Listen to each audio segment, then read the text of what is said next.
like, so we're talking about TJ doing it when he's that bit older. To be fair, Henry Shefflin won Hurler of the Year when he was 33, which, you know, TJ Reid won it back in, was it 2015 he won it? 15, yeah.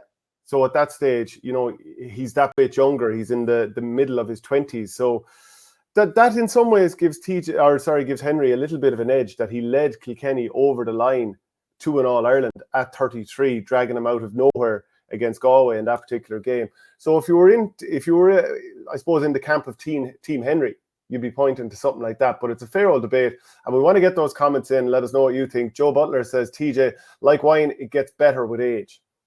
Yeah, like it's phenomenal, I think, what he's doing now. Really, it's that 2012 quarter-final against Limerick, and he's basically been doing it nearly every day for the guts of the last decade. I'd say he probably had, by his standards, probably a quiet 2016 when he was reigning Hurler of the Year that year, with just some of the performances. And, you know, it's funny, I don't put all the stock in winning games, and I know you said Henry won Hurler of the Year and dragged Kilkenny over the line in 12.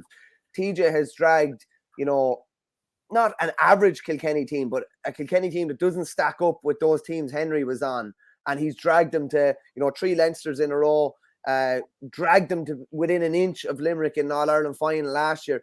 To me, I'd place as much stock in that as winning. The teams Henry played on were a lot stronger than the ones TJ has played on. And to me, I'd nearly put even more stock in performances when everybody's focusing on TJ Reid. When they're playing Kilkenny, everybody's focused on him. If we stop him, we have a great chance of winning.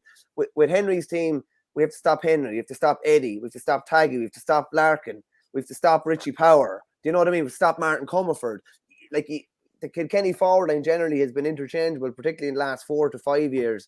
And the main one they have to stop is TJ, and he's still rises high above it. And just to see even yesterday, Shane, just the interviews after, how much that meant to him. They've had so much tragedy in Ballyhale the last 4 to 5 years even. It's crazy the amount of tragedy, and so sad. The scenes down there, like they mentioned regularly, a lot of them like having to carry coffins through the parish, and it's awful, and it's happened way more often than you'd imagine it should happen in a natural kind of world. But to see the emotion in his voice after the win yesterday, everything that he's won, and I'd say that meant as much yesterday as any title he has ever won. Yeah, absolutely. So we're going